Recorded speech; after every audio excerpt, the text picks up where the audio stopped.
the dreamers, we make it happen. Guess we believe it. Hi everyone, welcome back to my channel. Hi, Richard. Zonna. Yes. Nice seeing you again. We're back again here in South Coast Plaza, and today we're going to eat at Mian. It's a Chinese street food inside South Coast Plaza. They just opened actually, and they are my friend on Instagram, so I'm very excited. It's gonna be my first time. Me too. Yeah. I'm looking forward to eating there. So make sure you stay on the video up to the end so we can share what we're gonna have tonight for dinner. And today, what is our topic, Rich? Let's talk about long-term rental versus short-term rental. What's the pros and cons of each? How does that sound to you? That's a good topic. Perfect. Yeah. Okay. Yeah. Basically, there's two major ways of renting out your home, right? It could be a long-term tenant, like for example, minimum 12 months lease or 2 years lease, or if it's in the right location, you could possibly Airbnb out, make more money. That's the advantage of doing Airbnb. However, it comes with more work. There's more Like expensive. owning your own little hotel business. Yeah, a hotel business, yeah. And the pros is you can make more money than having a regular tenant. The con is you do need to invest in the right location because a lot of the cities are not allowing Airbnb because it is like a hotel business in a residential area. So some cities are against that. So that's one of the caveats you gotta be careful. And not only that, and if they have HOA. Yes, if you get a condo, they have HOA. The HOA has all the regulations against that. Some do, some don't. It's just a matter of the location and finding the right spot. Whereas if you own a condo, even with HOA or a single family, you could rent to any qualified tenant for long term. Actually, one of my investors asked me, how about buying properties and do an Airbnb on it, okay? So I said, well, you really cannot scale it. If you will own more than 5 properties and you want to do Airbnb, it's hard to scale. If you are going to do less than 5 properties, 1 to up to 5 maybe, then it's easier to manage. Right. There are some management companies that just cater to that. They manage the property for the landlord, but recently some of these big companies have already closed out of business. And yes, they do just do the advertise, list your property, put tenants there and all that. It's a lot of work actually.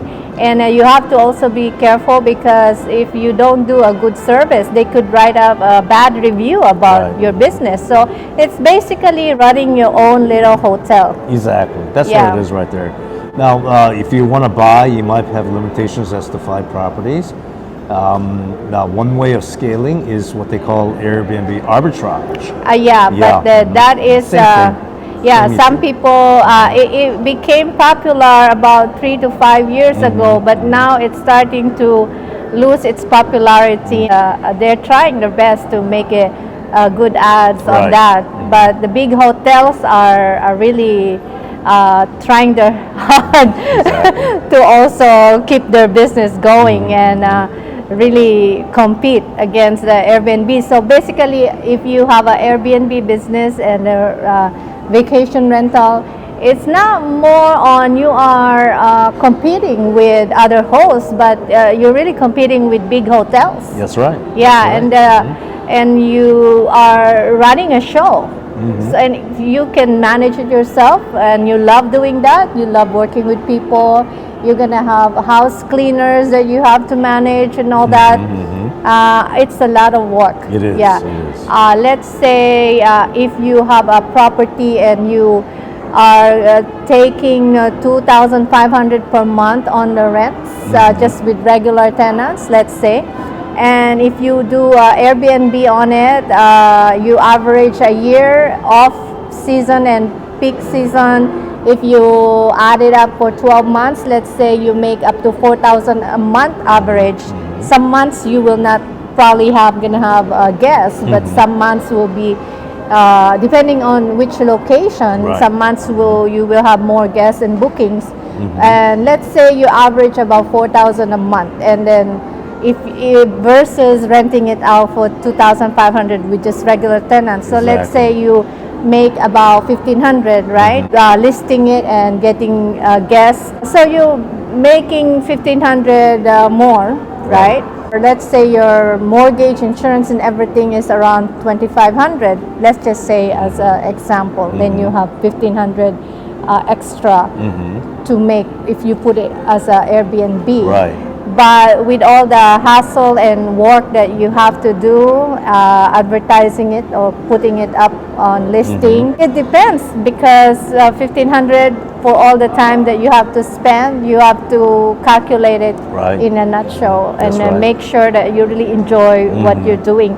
So, but I can say that it will be hard to scale.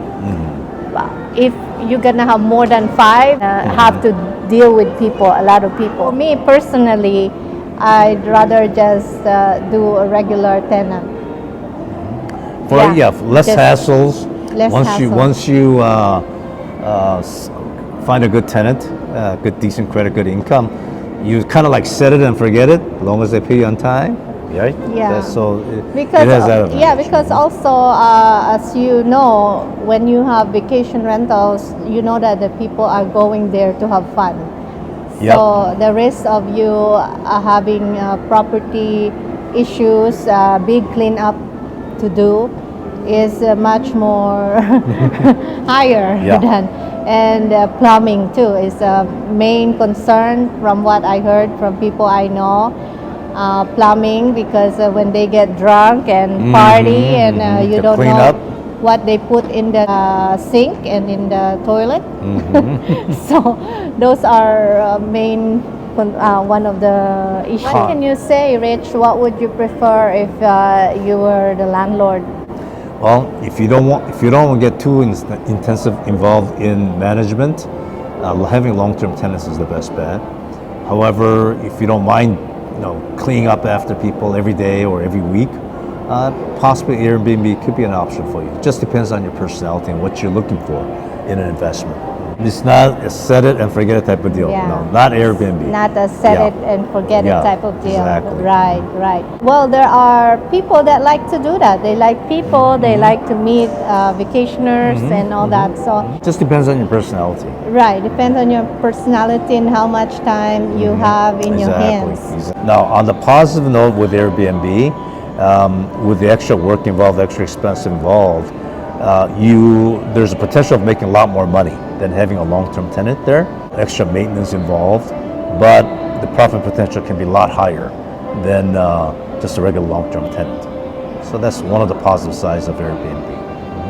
And it's possible too that you won't have a big repair or damage issues. Oh yeah. Which some long-term tenants would do anyway. Yeah. So there's always a risk whether you go left or right. You can have a long-term tenant and just 1 month or a couple days they have plumbing issue. You can have Airbnb and you've been running Airbnb for a year and the plumbing is still good. So it's more like luck and karma. Exactly. Things happen to good people. It's just part of life. Whether you're a good person or you don't consider yourself really good, it's just part of life. Good things, bad things happens to everybody. It's just a matter of how you keep going. Right. Yes, it is. and if you hit a pothole, just keep driving, right? Just bounce right back up, right? It's part of life. So if someone approach you to partner with you on your property and they manage the property for you and run an Airbnb business. Well, you could do that. I mean, long as the deal is beneficial for both parties, why not? Right. Do it. As long as you're hands off on it and you could benefit with extra income coming in by doing that, you could why not? Split do the it. profit Yes. and then they do all the work for you. But you have to also check every time, monitor what's going on with the property. And also when you partner with this company or with someone to do that with you, you have to also check their credibility Exactly. and how Experience. much experience and how much they have as how much money they have in case something goes wrong. Exactly. Are they going to split with you the repairs that needs to be done, right? So it's a partnership. So income, profit, and loss has to be divided Exactly. in a amount in which you both agreed upon, all parties Exactly. agreed upon a fair deal. And of course, if you're the landlord, I think you should have more say because it's your property. Right. Yeah, there's a hype about it, making more money, but make sure you know the in and outs. Yeah. Because with every business, it's really that you earn money. It's not like unless you win a lotto. We don't But make. still, you gotta be careful with money. Yeah, we don't make money. We earn money, That's right? right. So the only one that makes the money, if you work in the mint. Right. It's Yeah. the government. They're the one that makes money. They prints Everyone money, else, actually. we Have to earn it. We have to earn it. That's so, right. That's a good different Is it- analogy right there, right? if it's too good to be true, then Usually it is. Usually it is. so that is it for our topic for today. And let's go to the restaurant because Yes. I'm really hungry and Me I'm too. very excited. I'm starving I hope too. you learned something. If you need real estate help, contact me, DM me on Instagram, and so me and Richard can help you. That sounds good. Thank you again Thank you. for watching, subscribing, and liking our video. Have a nice day. Have a nice day.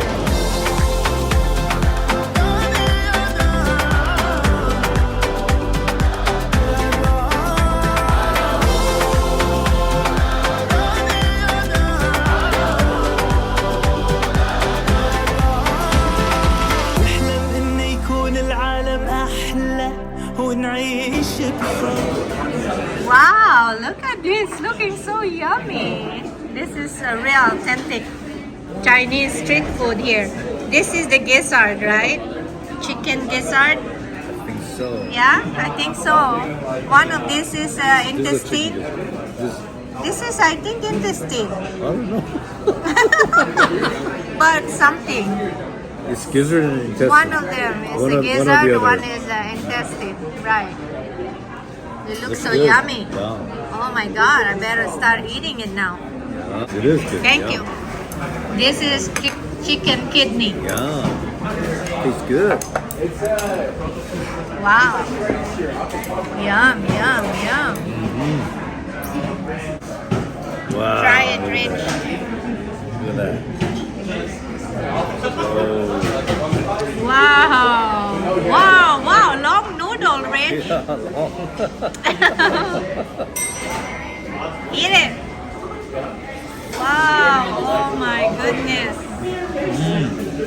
Yum, yum. Yum.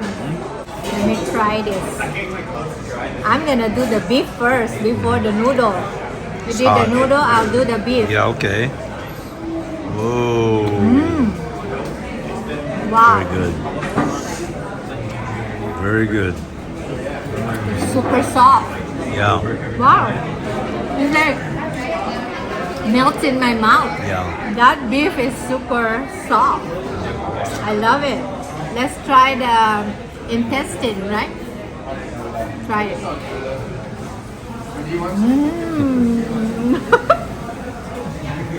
Wow. It's like a bubble gum. Really soft and chewy, but it kind of melts in your mouth like ice cream. I like the spice. Let's try the kidney. Kidney and gizzard. Chicken. Wow. Melts in your mouth, doesn't it? It does. It's really good. I love it. Very good. The spice is perfect. Perfect. Not too hot. Yeah. It's very authentic. This is good.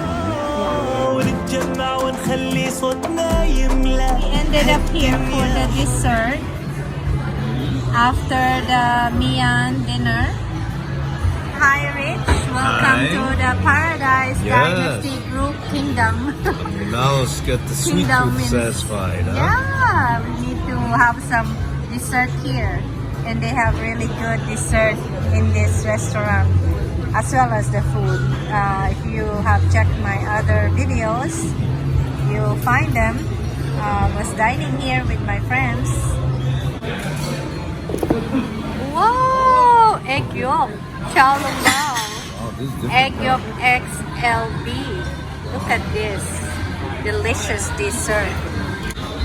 Wow, and look at this. This is my favorite. I love, love, love, love. So yummy.